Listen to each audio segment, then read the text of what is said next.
Assalamualaikum warahmatullahi wabarakatuh. Bagaimana kabarnya anak-anak kelas 4 SD atau MI? Sekarang kita akan belajar tema 7, indahnya keragaman di Indonesia. Subtema 1, keragaman suku bangsa dan agama di negeriku.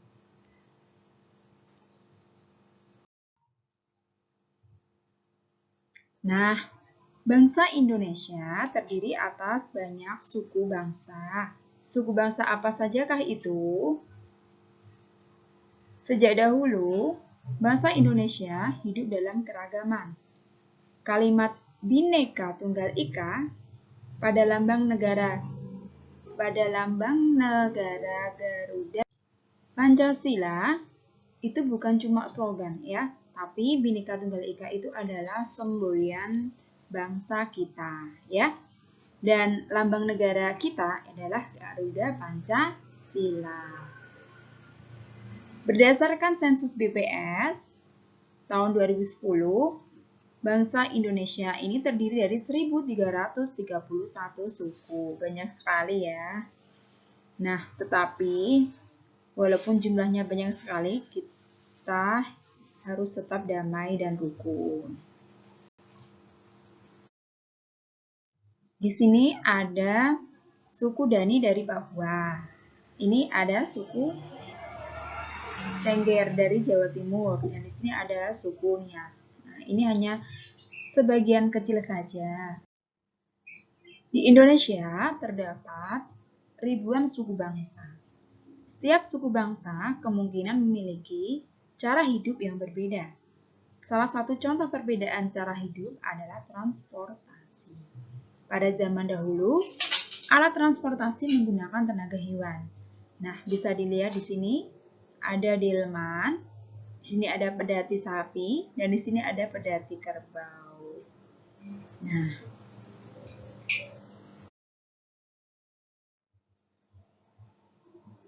Nah, apa yang terjadi saat kuda menarik bendi? Nah, pasti berpindah tempat ya. Dan apa yang terjadi saat kerbau atau kuda menarik pedati juga bisa berpindah. Nah, sekarang kita mencoba untuk mendorong meja pelan-pelan hingga bergeser sedikit. Lalu tarik ke posisi semula. Silakan. Setelah itu, silakan angkat tas sekolahmu, lalu tekan lagi ke posisi semula. Setelah itu, kita ambil selembar kertas yang tak terpakai, kemudian remas, atau lipat kertas ini. Nah, hasilnya bagaimana? Nah, ketika kita mendorong meja, hasilnya meja bergeser. Kemudian ketika menarik meja, mejanya juga bergeser. Tas sekolah ketika kita angkat, tasnya juga akan berpindah posisi. Nah, kertas yang kita lipat juga dia akan berubah bentuknya. Seperti ini. Aktivitas yang telah kamu lakukan terhadap meja, terhadap tas sekolah, terhadap kertas, ini adalah perubahan atau disebut dengan gaya. Nah, apa yang dimaksud dengan gaya? Gaya adalah dorongan atau tarikan yang menyebabkan benda bergerak atau berubah bentuk. Nah, silahkan lihat gambar. Ada anak yang sedang mendorong mobil. Nah, apa yang menyebabkan mobil pada gambar di samping dapat bergerak? Ya, karena didorong oleh si anak tadi. Nah, apa yang menyebabkan lampu dapat menyala? Karena adanya gaya listrik. Pintar. Apa yang menyebabkan jarum menempel pada batang magnet? Karena adanya gaya magnet.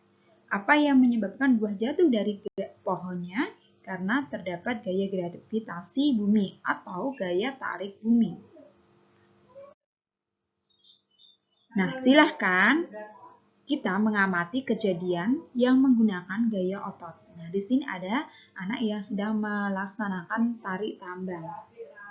Kemudian di sini ada anak yang sedang membuat gerabah ya, membuat gerabah. Di sini ada ibu-ibu yang sedang menggendong anaknya. Di sini ada sapi yang sedang menarik gerobaknya. Nah, seni gerabah di Indonesia. Nah, ini tahukah kamu yang disebut dengan gerabah? Gerabah ini dalam KBBI atau Kamus Besar Bahasa Indonesia merupakan alat-alat dapur untuk masak yang dibuat dari tanah liat yang kemudian dibakar, ya. Dan ini menghasilkan beraneka macam benda. Pembuatan gerabah secara tradisional tersebar di wilayah Nusantara. Di Jawa, tempat yang terkenal ini di Kasongan, Yogyakarta. Kasongan itu nama daerah di Kecamatan Bantul. Letak Kasongan ini lebih dari 8 km di sebelah barat desa Barat Daya Yogyakarta. Nah, gerabah Kasongan awalnya biasa saja. Pengrajin Kasongan dahulu hanya membuat barang-barang rumah tangga. Tapi sekarang sudah meluas. Nah, sekarang ada lirik lagu dari Apuse. Sekarang, anak-anak bisa menyanyikan lagu Apuse yang akan saya kirim videonya nanti ya. Nah, dalam Apuse ini, dalam lirik ini, nah ada yang disebut dengan garis melodi. Apa itu garis melodi? Nah, itu naik turunnya nada. Jadi, Apuse begini. Apuse, jadi dia naik, kemudian dia turun. Kokon, wah itu seperti itu. Itu namanya garis melodi. Di sini Siti, Edo, dan Dayu dan teman-temannya menyanyikan lagu Apuse dengan menggerakkan tangan kaki. Nah, mereka ini melibatkan otot ya, otot kaki dan otot tangan. Gerakan melangkahkan kaki termasuk gaya otot. Melangkahkan kaki menyebabkan tubuh berpindah tempat. Dan mengapa di Indonesia terdapat berbagai suku bangsa? Kenapa coba? Nah, karena di Indonesia ya seperti ini. Punya kondisi, pulaunya banyak. Nah, ini kita lihat. Faktor penyebab keragaman masyarakat Indonesia. Dari letak strategis wilayah Indonesia ini berada di tengah-tengah antara Samudra Hindia ada di sini, Samudra Hindia, dan Samudra Pasifik dia ada di atas sini, ya. Kemudian dia berada di antara benua Australianya di sini, benua Asianya dan benua Asianya di atas, ya, atau di utara. Kemudian kondisi negara kepulauan. Indonesia ini merupakan negara kepulauan, pulaunya banyak sekali, ya. Kemudian kondisi alam, ya, kondisinya ada gunung, ya, di gunung ada dataran rendah. Kalau di gunung dia merupakan petani sayur, ada yang di pegunungan dataran rendah seperti itu. Keadaan transportasi dan komunikasi. Nah, kemudian ada penerimaan masyarakat terhadap perubahan, keterbukaan masyarakat terhadap sesuatu yang baru, baik yang datang dari dalam maupun luar masyarakat, membawa pengaruh terhadap perbedaan masyarakat Indonesia. Ini adalah 5 faktor yang menyebabkan masyarakat Indonesia ini beragam. Itulah faktor-faktor yang menyebabkan terjadinya perbedaan dalam masyarakat Indonesia. Nah, bagaimana dengan kondisi di daerahmu? Nah, bagaimana dengan suku bangsanya? Nah, walaupun beragam, kita harus tetap menghargai, ya.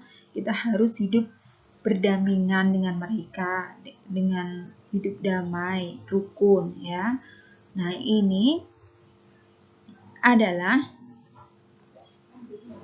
bermacam-macam suku bangsa yang ada di Indonesia yang terdiri dari 34 provinsi. Nah, bisa anak-anak baca sendiri.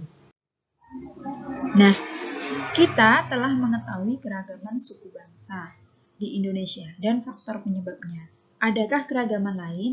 Nah, pintar, ada. Ternyata bahasa daerah di Indonesia ini juga banyak sekali. Nah, tetapi untuk menyatukannya ini dengan bahasa Indonesia.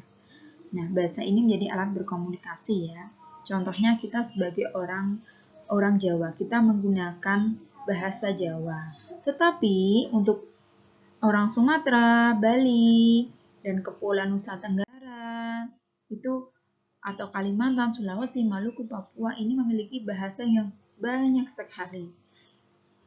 Bahasa daerah. Nah, kamu telah mengetahui keragaman suku dan bahasa, ya. Meskipun beragam suku bangsa dan bahasa, tetapi seluruh penduduk Indonesia ini satu bangsa, yaitu bangsa Indonesia. Hal itu juga tertuang dalam lagu berikut ini. Satu nusa, satu bangsa. Silahkan anak-anak menyanyikannya yang ada di video yang saya bagikan nanti. Nah, tahukah kamu tinggi rendah nada? Nah, di sini berikut adalah urutan tinggi rendah nada pada notasi angka. Kalau titiknya di bawah seperti ini rendah sekali. Kalau titiknya di atas berarti tinggi sekali. Kalau tanpa titik ini adalah biasa. Atau kita bisa menyanyikannya dengan do. Do itu untuk angka 1 ya. Do, re, mi, fa, sol, la, si, do, re. Nah, seperti itu. Lanjut sendiri. Kalau digambarkan pada notasi not balok seperti ini ya. Nah, kalau ke atas kasih titik atas, kalau ke bawah rendah kasih titik bawah. Nah, sekarang kita akan membaca keragaman agama di Indonesia. Letak geografis Indonesia di antara dua samudera dan dua benua menjadikan Indonesia sebagai pusat lalu lintas perdagangan internasional. Salah satu akibatnya terjadilah persebaran agama dari para pedagang asing yang berdagang dan singgah di Indonesia. Pada awalnya, masuk agama Hindu dan Buddha yang dibawa bangsa India. Selanjutnya datang bangsa Gujarat membawa agama Islam. Bangsa Eropa membawa ajaran agama Katolik dan Kristen, dan bangsa Cina membawa ajaran Konghucu. Jadi, keragaman agama telah ada sejak zaman dahulu. Di Indonesia terdapat 6 agama yang diakui, yaitu Islam, Kristen, Katolik, Kristen, Hindu, Buddha, dan Konghucu. Pemeluk agama diwajibkan menjalankan ajaran agama masing-masing. Setiap agama memiliki tata cara beribadah, kitab suci, dan tempat ibadah yang berbeda untuk menjalankan ibadah sesuai ajarannya masing-masing. Nah, ini adalah contoh peta pikiran yang akan anak-anak kerjakan, yaitu misalnya di sini ada agama Islam, tempat ibadahnya masjid, kitab sucinya Al-Quran. Hari besarnya anak-anak bisa menuliskan di sini ya, Hari Raya Idul Fitri, Hari Raya Idul Adha, di sini ada Maulud Nabi dan sebagainya. Dan anak-anak harus menuliskan ke-6 agama yang ada di Indonesia. Kamu telah mengetahui bahwa di Indonesia terdapat keragaman suku, bahasa, agama. Keragaman itu menjadi salah satu kekayaan bangsa Indonesia.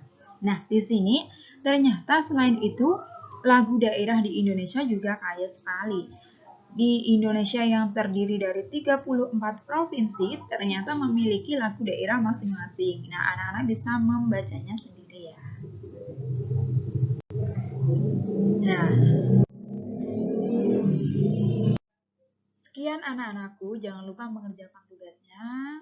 Wassalamualaikum warahmatullahi wabarakatuh.